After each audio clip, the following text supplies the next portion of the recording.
everybody listening. This episode 1, No Feelings Boxing. It's your boy Tony. What's going on? It's your boy Will. Y'all all listen to No Feelings Meetings. Hopefully, y'all check it out every week. No Feelings Meetings, me, Will, and Justin. But this is the new exclusive fight podcast of No Feelings, Hard File Network. Yeah, we're gonna be getting into a bunch of the different shit, man. The boxing. I know you follow the MMA, right? Yeah, You a can lot of keep me shit going updated on on in the there. MMA and shit like that. Yep. We getting ready to go into the Triple G Canelo fight. It's been almost a week since the fight happened. And, everybody's screaming robbery. Everybody's screaming Triple G won. But from what I watched for 12 rounds last Saturday was a great fight, but a fight that Canelo dominated. What you think, Will? I had Canelo winning part of the reason because I had money on Canelo, at least mentally. I respect that.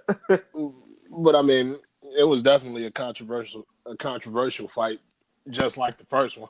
and I guess with these two, always gonna be kind of controversial if it ain't a knockout. It seemed like, when you got two top fighters of this caliber.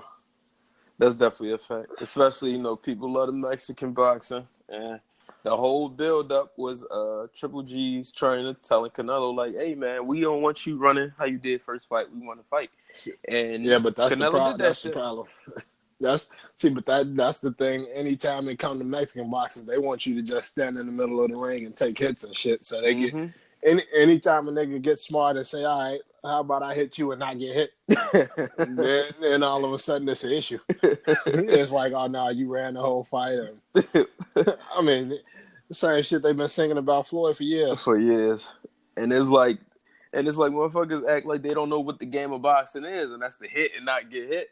And it's like, see, but all the Mexicans don't know that, yo. No, they don't. They definitely don't. They definitely don't. I'm telling you, they say, look, if you don't stand there and let them hit you, and y'all, it's a slugfest, and y'all trading blows back and forth. They say it ain't a fight. They say you running. You hit me and ran. That's what they say happened. That shit is ridiculous, man. But that's I think. I've been saying this since the Floyd fight. I think that Floyd fight with Canelo was like a great learning experience for him, if anything. Mm-hmm. Because watching that fight at the time it happened, I felt like Floyd was in that sparring. Yeah, man, it was. I watched that fight now because even I watched it live when it happened, and I was like, I watched it too. He was schooling Canelo, but then it's like Canelo, he's still great now. Had he not had that fight, but where he's at now, that fight took him to a whole nother level. Yeah, because what's Canelo's record now? Canelo is, let me do a quick search. I know he only got the 1 L and 2 draws. Because I think at the time of that Floyd fight, I think he was like 16-0. Yeah, he was definitely undefeated. He is 51-2. 51-2, okay. Yep, the 50 wins. Last one coming Saturday. The one lost to Floyd back in 2012 and 2 draws. Yep. Who was his other draw against? That's a good question. Let's check the record. Because we know the Triple G draw last year, which I still say Canelo won that fight too. But they gotta do. And I think we were both favoring Canelo in that fight. They gotta do the money. He tied he tied Jorge Juarez in 2006. Oh, okay. Yeah.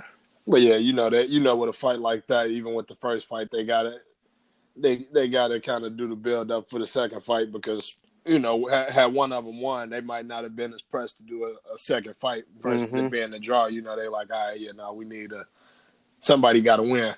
Yep, that's a fact. Because that's why everybody feel like this automatically sets it up for a third fight, but I'm like, not necessarily. I would watch a third fight, but I don't think it's necessary. Yeah, it's not like it's 1-1. Yeah, it's like, look, we fought twice, and I'm the only one that won. It is like if you feel like Triple G won both fights, you shouldn't be rematch either, because you're like, hey, my guy won 2 times, he got robbed. Yeah, no. So what you thought of the fight as a whole? You thought it was a good show? I thought it was a good show. I thought I mean, it was, just some real good boxing in there. I think, I mean, even looking back on the highlights, which, I mean, I know they call highlights for a reason, but it's just watching the highlights and watching the way Canelo was kind of picking them apart a little bit. Mm-hmm. And a lot of times, a lot of casual fans, they pay more attention to who throws the most punches versus when you watching these replays and watching it slow down a little bit, you can see, yeah, he throwing more punches, but he ain't hitting They them. ain't connecting. Yeah, They ain't you're not connecting. landing. And that's the thing. That's the thing about boxing, because it's like I watch it and I'm like, bro, I can respect the aggressiveness. I can respect the motor, like the Sean Porter Danny fight. I felt Swift won that fight because okay, you throwing 300 more punches than this guy, but at the end of the day, you only outlanded him by 12 punches. Right. So it's like that's not something I root for in like judging a boxing match as a fan. But it's like, and the comp your box thing is like, bro, don't look at that. Like you can see with your eyes what's going on. Yeah, see, but that's the thing, though. A lot of them, they watch and they want to see, they want to see the blood everywhere and all of that stuff. Like, I like watching guys who are kind of, I guess what you would call a tactician at what they do, or like, kind of just somebody that's able to More do what they surgical do. with it. Yeah, because it's like, at the end of the day, I mean, it's just like with the NFL. You in a, or the MMA and shit like that. You in a sport to where in your later years you're gonna have like issues. For sure. So like, I mean, yeah, I know y'all want to see me stand in this ring and let this nigga hit me in the head, but it's like, no, fuck that. Like, Right. this is what I love doing, but I'm not gonna, I'm not gonna stand in the middle of the ring and keep getting socked in my shit for y'all entertainment. I'm gonna go out here and try to win this fight. That's a fact. But it's like, That's definitely a fact. Especially when you got two guys fighting like Triple G and Canelo. yeah. You got two guys that want it, and like they got great chins. They could take a punch. No, I think it was a great fight. Both of them were good fights to me, though. I mean, like, and I ain't gonna say like I don't think it was a robbery either time. Like, I mean, everybody's, like you said, everybody screaming robbery. I disagree with that, but it's like, I think it's up for debate, but it's just not up for debate to the point where I'm calling it a robbery. Yeah, it's like I feel the first fight was way closer than this one. I think another year Triple G's age showed to me a lot Saturday, and that's not to say he can't get it done anymore, but I think you've seen it, and he was getting gassed a lot earlier. Yeah, no, you can't get it done against this guy. Yeah. And I don't think a third. I think another thing that'll take away from the third fight, because somebody like Canelo, I feel like he's only gonna get better. You keep fighting. Not only that, but you keep fighting the same person. It's gonna get easier. Like you looking at a guy that's 28 years old, arguably the best at what he do, just coming off like a win and a draw to one of the best guys ever in that division. So it's like it's dangerous that third time, because the third time you might not even go 12. Right. Yeah. Because like you said, Triple G would be another year older. Canelo would be and got better by then. He might go to sleep, man. Who as far as what you know about the middleweight division and those guys were like Jamal Charlo and Billy Joe Saunders and all those guys, who you think Canelo should go against next?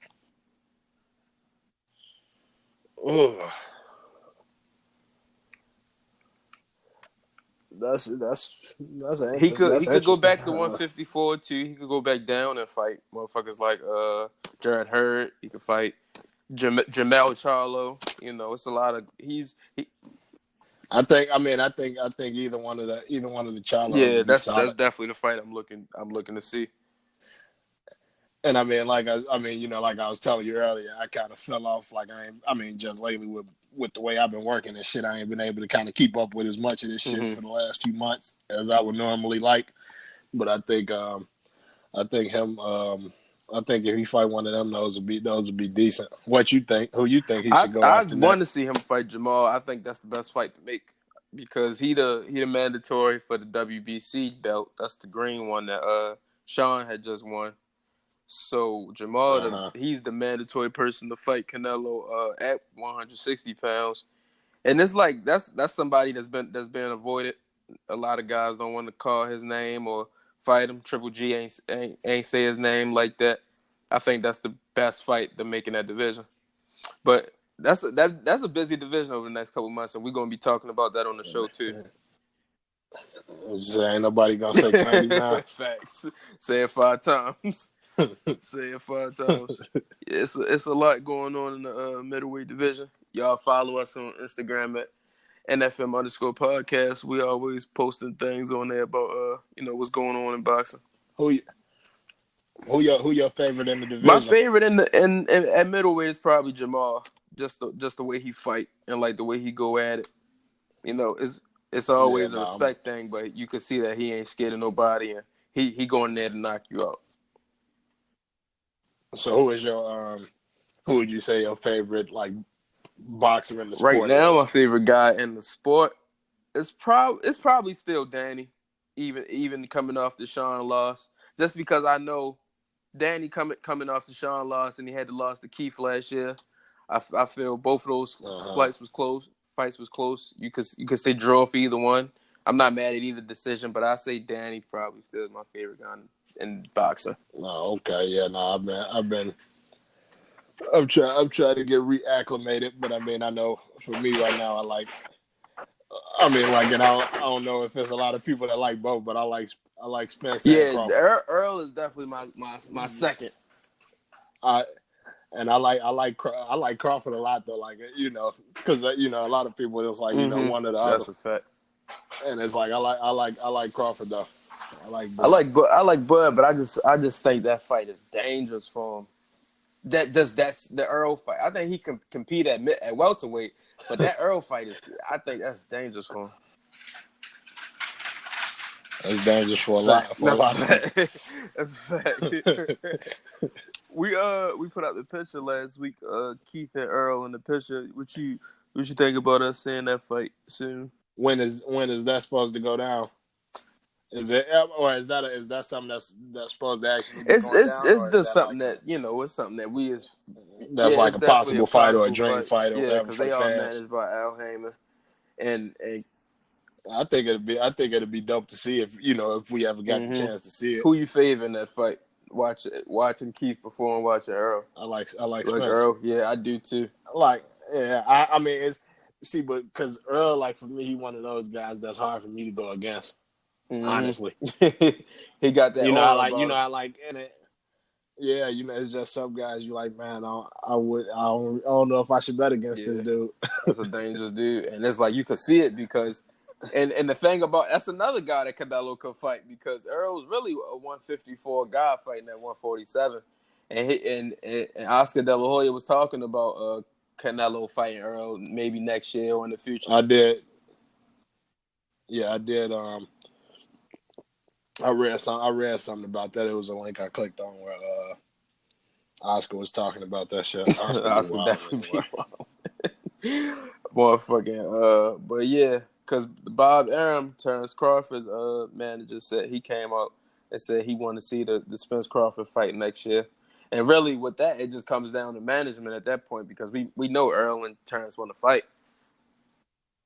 Right. Because just about him getting politics of it come into place, but if you could get both of those guys, a guy like Bob Arum and a guy like Al Heyman that generally haven't been able to like do business together, just because of Floyd's past with Al and stuff like that. So it's right. But if he's in the public talking about it, it's definitely a strong possibility we get that fight next year. Who's what's a matchup you looking forward to maybe this year, before the year out, or next year? I'm looking forward to the Joshua Wilder fight. Mm-hmm. That's like one of the ones that I'm looking forward to. I think what was they talking about, like 2019, right? Because I know they both got fights coming up. You got Joshua and Povetkin, and then Wilder Fury. Yeah, Fury, Joshua right? Povetkin this Saturday. We're gonna be talking about that on the show next week, and we got Wilder Fury in December. They first press conference for that fight is supposed to be Monday, I heard. Yeah, so I mean, I got because that what is it, that Fury The Fury Wilder fight is supposed to be going down December 1st. They haven't announced a date, but some day in December I could have though. sworn. Let me see. Yeah, I think I clicked on About something the a little first. while ago that said December 1st, Okay, possibly. I because I think. know it's supposed to be on Showtime, and I think it's pay-per-view. Which you think that's a pay-per-view fight? I mean, it could. I think it could. I think it got potential. Fury I Wilder mean, being I don't really know not how. Joshua Wilder. You talking about I what? said Fury. I'm talking about Fury Wilder being a pay-per-view fight, not Joshua Wilder. We know that's a pay-per-view fight. Oh no, that's definitely a Yeah, paper. You talking Fury Wilder? I mean, I don't know, man. It's like I don't really know how them. I guess I feel like that'll be putting a lot of weight on Deontay to yeah. sell the fight.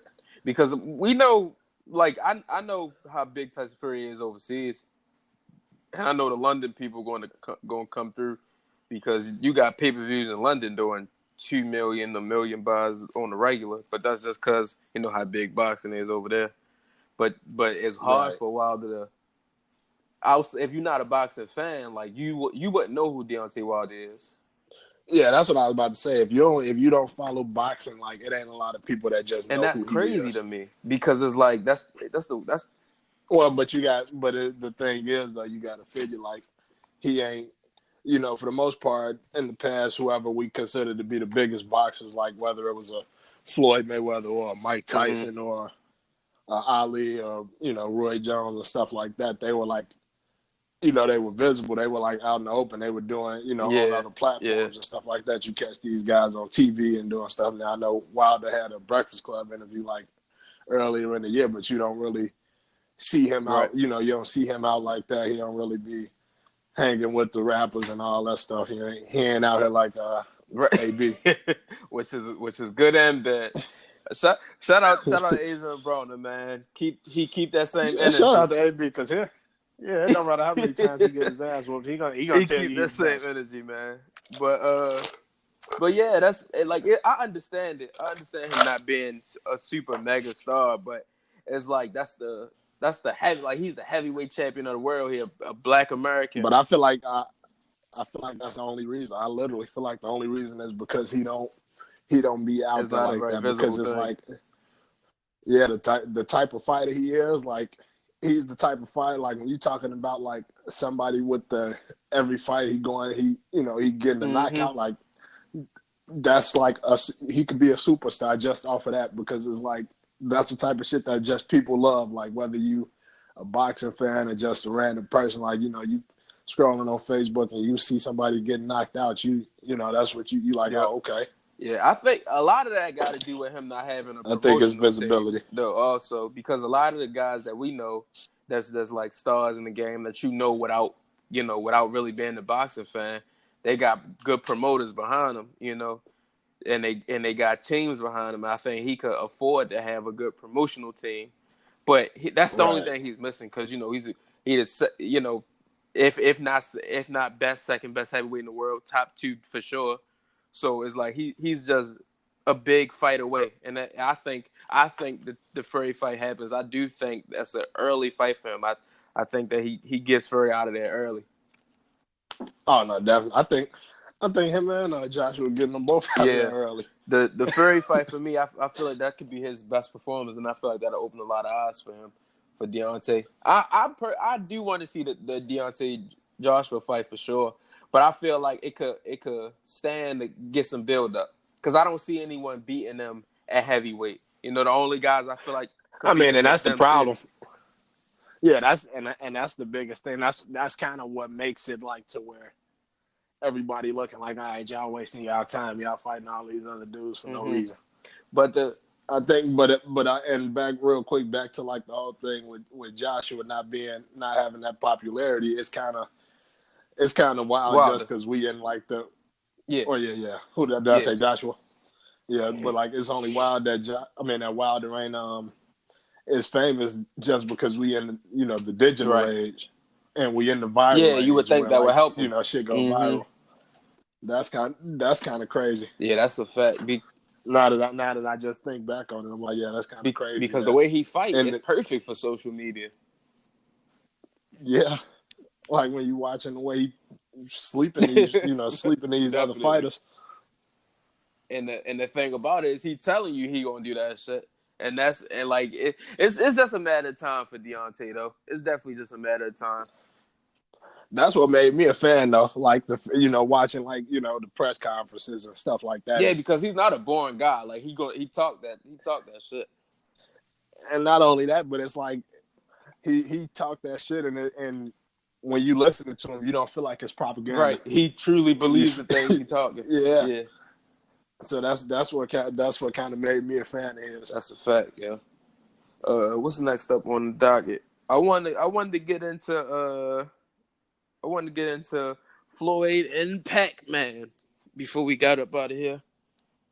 Cause I ain't really heard too much about it, but I done seen a couple of things scrolling down Twitter where they were talking about possibly. I don't know if these two actually had talks or if it's just like a Twitter thing where they was talking about another fight or something. It was, for everybody listening out there, if you ain't seen the video, you don't know what's going on. Last Saturday morning it would be last Saturday morning in the U.S., it was a video that came up. It was Floyd and Pacquiao over in Japan because, Floyd rich. He can just be in Japan just because. So they was in Japan at some type of club and they met up or ran into each other. And Floyd looked at the camera and said, "We go is in December. I'm coming back. Me and Pacquiao, we gonna run it back." And a lot of people, me included, said, "Oh, that's just cat. He just talking because Triple G and Canelo fight tonight, and you know how Floyd he want the spotlight. That's who. Because I ain't gonna lie to you.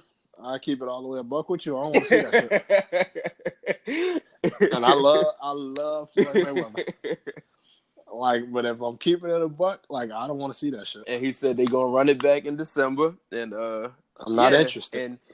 And Leonard Ellaby came out. He said, you heard what he said. And when has Floyd ever said he wasn't gonna do something? And I can't say he's lying about that. Floyd ever said he was gonna fight somebody. He fought him.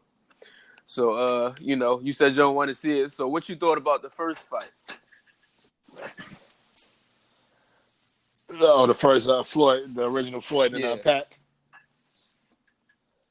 I mean, I had Floyd winning it, of course, but I mean, I think you figure I ain't watched it because what was that, about 2-3 years ago? Was it less competitive than you thought from Pacquiao, or did Floyd do what you thought he would do? Well, Floyd did. Floyd definitely did what I knew he was going to do.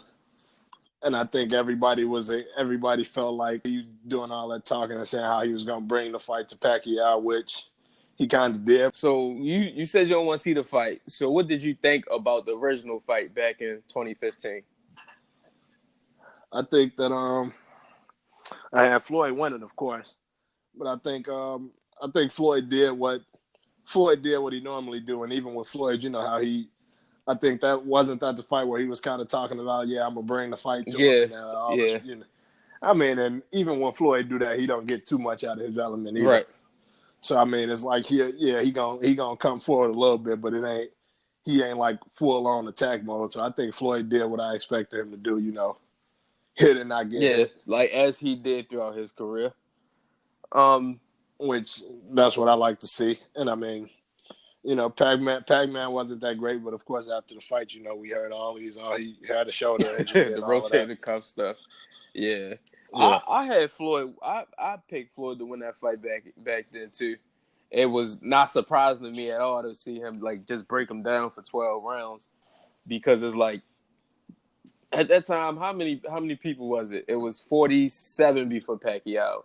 So I'm looking at it like, bro, he's fought 40. It's not like he fought 47 slouches. Like he's fought 47 tough opponents, and he's done the same thing. I'm like, as respecting Manny Pacquiao, but he's not going to be any different than the guys Floyd has fought already. But that's the problem. Like, it's so many people that try to downplay Floyd's career as if he fought like slouches and shit, though. Like Mayweather's resume is one of the best you'll see. And you could say, oh, he fought some guys when they were past their prime, or you could say, oh, he fought some guys, after the fact. But it's like, okay, even looking at that, say that's true. these were still guys that before they fought Floyd, people were saying, "Oh, they can get Floyd, they can knock him out." Look at the Shane Mosley fight in 2010. Shane Mosley wasn't old and washed up until Floyd beat him down for 10 rounds after. And that was and Shane Mosley got a cup like everybody was saying how Floyd couldn't take a punch and all that. And Shane Mosley gave him a couple of good ones in that fight. Shane gave him one that rocked him. I remember this shit because I was like, oh, because that's the first time I seen Floyd catch one like that. Floyd seen a few stars. Floyd said, if you don't get me out of here now, that's your ass. And he meant that. And for the rest of that fight. That's how it is every fight though. Like I tell you, the only way you're gonna beat Mayweather is if you knock him out. If you don't knock him out, you will not score more than him. The closest fight I seen Floyd, I'm not even gonna say the closest fight I seen Floyd have. The most dangerous fight I felt for him later in his career was the first Maidana fight. Yeah, no, that was wild. Maidana, like, and that's because Maidana is so like, he's so unorthodox. Exactly, and he was just a pit bull at that time. He was just coming at you. But I think it was only dangerous from the aspect of like he probably was one of the ones that had the best chance of knocking Floyd out because of the aspect. Like at no point did I feel like he was going to outscore Floyd. Mm-hmm. But because it was just he was a wild puncher too, so he was like one of them ones that threw a lot of punches. And if you're a casual fan and you just looking and not really paying attention, you're gonna think like, oh, he beating his ass. Yeah. Right. And then when they slow everything down and you see him throw 30 punches and then only 5 or 6 or 7 of them land, you're like, oh, okay, I see how they got to that conclusion. Yeah, which was the case in a lot of Floyd fights. And rematch is like, and if it's Floyd, it's like a rematch. The rematch is gonna be worse than the first time. Definitely, because Floyd was a computer. Yeah, with him being a defensive fighter, it's like one of them things. Now you figure he went into the fight the first time off of film, so now he going into the fight the next time off of actually fighting you. Definitely, and now he just downloaded everything that he know. Yeah, so now like you got to do something different. And it's like me, I personally don't want to see that fight either. I'll watch it, but I don't want to see it either because it's just Pacquiao's older. He's not as he's past a stage where he's a threat to Floyd. Not only that, but it's like even from Floyd, like I don't want to see Floyd box no more. Right. Like it's like, man, you 50-0, go out on top. What did you think about like the Pacquiao Mayweather fight? Meaning the time it happened. You think it was good time? You think it was way too late? I don't think it was way too late. I mean, I get where everybody was coming from, saying this should have happened years ago and all of that. I get it, but it's one of them things to where I don't think it happened too late. They were both still actively boxing. Right. So shit, as long as you actively boxing, because what's their age difference? Ain't who older? Couple years. Floyd is how old is Floyd? Current Floyd 77. So Floyd is 41 right now. How old is Pacquiao? That's kind of wild. Floyd's birthday the day after mine. Let me see Pacman. I just was by his name too. Man. I think Pacquiao is 39. So it's like y'all complaining about Pacquiao. He'll be 40 in December. Yeah, so it's like y'all complaining about Pacquiao being past his prime at the time, but it's like if that's the case, you can say it about Floyd, considering he's 2 years older than him. Right. So the thing is that I guess they say that more for Pacquiao than Floyd because they know Floyd is a defensive fighter. So I guess they feel like had it happened a few years ago, all of the shit, I guess they think Floyd wouldn't have been able to get away or escape or do whatever. During that era where Pacquiao was sleeping everybody and he was the guy in the sport. But then it's like, I'm not one of those people that believe Floyd was ever ducking Pacquiao either. Mm-hmm. That's a fact. Because everybody don't know how much. I mean, with anything as far as like any type of combative sport, whether it's like the MMA or boxing, it ain't like two niggas could just say we want to fight each other and then it's gonna go down. Right, the politics behind it. Yeah, so everybody want to say, oh, this person is ducking and that person is ducking, but it's so many different stipulations and so many, so much different stuff that that needs to be met. And they act like, oh well, yeah. If he said he want to fight him on January 1st, if it don't happen by the end of the year, that means he ducking. Somebody ducking. Facts. Facts. Before we get out of here, though, we ready to wrap this up first episode. Who would you say right now is the best guy in the sport or the most dangerous guy? Just in the sport, like regardless of weight class? Yeah, regardless of weight classes and everything like that. I might go with Tank. Tank, as far as the most dangerous guy in the ring? I think so. I'm not mad at that. And who would you say is the best guy in the sport? We got Crawford and Lomachenko and all these guys. I like Lomachenko. I like Lomachenko a lot. Damn. Who was Lomachenko's last fight? Lomachenko's last fight was a couple months against Jorge Linares. He former lightweight champion. Yeah. Yeah, because I know I ain't see his last fight. Damn, I don't even. What the fuck? I don't know, yo. No, that's tough because you figure the last. It's been a while since I done seen anything since. I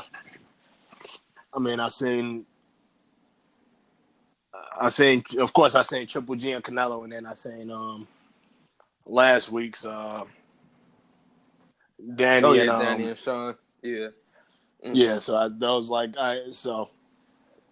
I ain't really been like it. I didn't miss a few months. Who you going with? Right. As far as right now, who is the best in the sport? Right now, in my personal best, I feel is Earl. I think Earl is the best guy. Just off of the way Earl's beating guys, he calling everybody out. He want to fight everybody. Yeah, he definitely one of my favorites right now. I think, like I said, I just feel like I ain't been like as in tune as I would like to be to say he was the best one. Right. He was the best one in it, but no, he one of my favorites right now. I definitely got Mikey up there. I like the way Mikey just break dudes down for 12 rounds. That shit is so fire to me. And who's the most dangerous? I think the most dangerous is Earl too, because you can see it. And the thing about Earl that's so dangerous to me is Earl can fight today at 147, and his next fight he could fight at 160, no problem. Yeah, and guys that's able to kind of shift weights flawlessly like that. That's always like a problem. Mm-hmm, for sure. When you get the guy, because some guys, if they go up in weight they kind of suffer a little bit, or if they go down in weight they suffer as far as strength, and if they go up they suffer as far as speed and agility and shit like that. So and with him, I just think it's a good transition any way he go. Yeah, guys that can do it flawlessly, that definitely makes them a little bit more dangerous. You can kind of step into anybody's arena and work with them. Mm-hmm. This was a fire first episode, man. I'm glad we got to do this. We got more. Yeah, this is definitely a good intro, and like I said, I'm gonna be this would be my way. I think us doing this would be my way to kind of get back in tune with everything and kind of stay up to date with all the shit that's going on. Right. We got more on the way for y'all. Follow us on Instagram and Twitter, NFM_podcast. The links are in the bio. We got the Spotify link in the bio on Twitter, I believe. We got the YouTube link in the link on IG. Check us out, man. Leave us some comments, like, share, subscribe, and all of that, man. All promo is good promo. All press is good press. Catch us every week on No Feelings Meetings podcast. It's me, Will, and of course Justin. We just dropped episode 25 today. And we got another episode on the way for y'all. We got a lot of stuff in store on No Feelings in the next couple months. I told y'all. So the regular podcast, that's for our hip hop fans and our sports fans. So basketball fans, football. Justin and Tony, they'll be coming with with the baseball podcast. When y'all starting that next month? We got 90 feet coming in about 2 weeks. Actually, after the last game of the baseball season, in about 2 weeks. We got 90 feet coming on Hall File Network for y'all. So that's gonna be good for the baseball fans. And like I said on our weekly podcast, we talk about the latest stuff in basketball and football. So check that out. And if you're a rap fan, a hip hop fan, you into any of these beefs that's going on outside of the boxing ring, you can definitely check that out. Next week, we got another episode coming for y'all. We're going to be talking about the Joshua Povetkin fight, what's next after that. And I want to give Will time to watch the Conor McGregor Khabib press conference from the day, and we're going to be talking about that next week as that fight comes to you in 2 weeks on October the 6th. So thank everybody for listening. Y'all make sure y'all back here next week. We got another episode coming for y'all, episode 2, No Feelings Boxing. Yep. Peace out. Yes.